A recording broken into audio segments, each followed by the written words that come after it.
Aujourd'hui, c'est un jour très important au niveau mondial. C'est la journée internationale de lutte contre la corruption qui est instituée par les Nations Unies pour attirer l'attention des pouvoirs publics, des médias, de la société civile sur l'importance de pouvoir promouvoir, de faire la prévention contre la corruption et également de faire la lutte contre la corruption.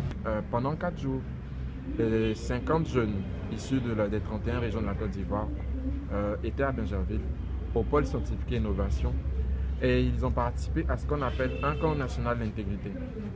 Durant ces 4 jours, ces jeunes ont appris ce que c'est que la corruption, les manifestations de la corruption, les causes de la corruption, les conséquences de la corruption. Et ils ont appris également des méthodes en termes de solutions pour pouvoir promouvoir la transparence. Donc la première application s'appelle le Juste Prix. Le Juste Prix est une application qui prend au mot la déclaration du gouvernement le 12 juillet contre la vie chère.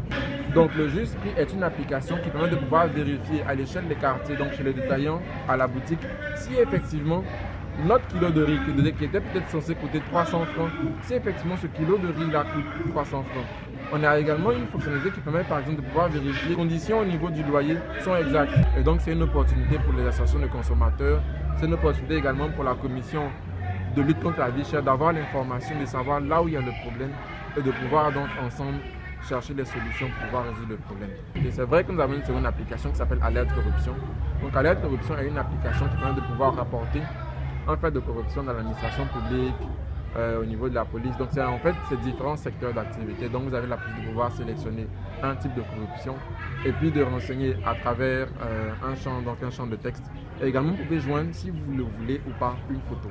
Donc je demande à la population d'éduquer au changement de mentalité, d'éduquer à l'intégrité, parce que sans ça on ne peut pas. C'est peut-être important de pouvoir sanctionner. Mais pour éviter de sanctionner, il faut d'abord commencer par éduquer. Et je pense qu'on peut éduquer à partir de nos maisons. Oui à l'intégrité! Oui à l'intégrité! Moi, je pense les jeunes qui doivent être les premières personnes à pouvoir faire la promotion de l'intégrité et de la transparence. Ce sont les jeunes qui doivent trouver les outils pour pouvoir faire en sorte que ce fléau-là puisse régresser au maximum.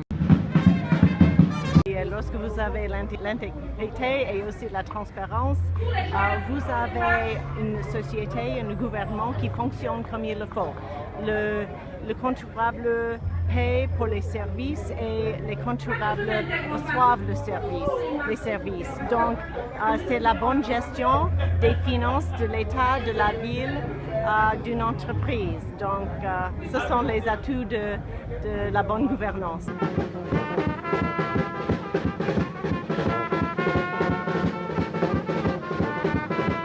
Je voudrais lancer un vibrant appel à toute la jeunesse de Côte d'Ivoire, jeunes d'ici et d'ailleurs. La corruption est un phénomène qu'il faut bannir et aspirer et mettre en pratique l'intégrité.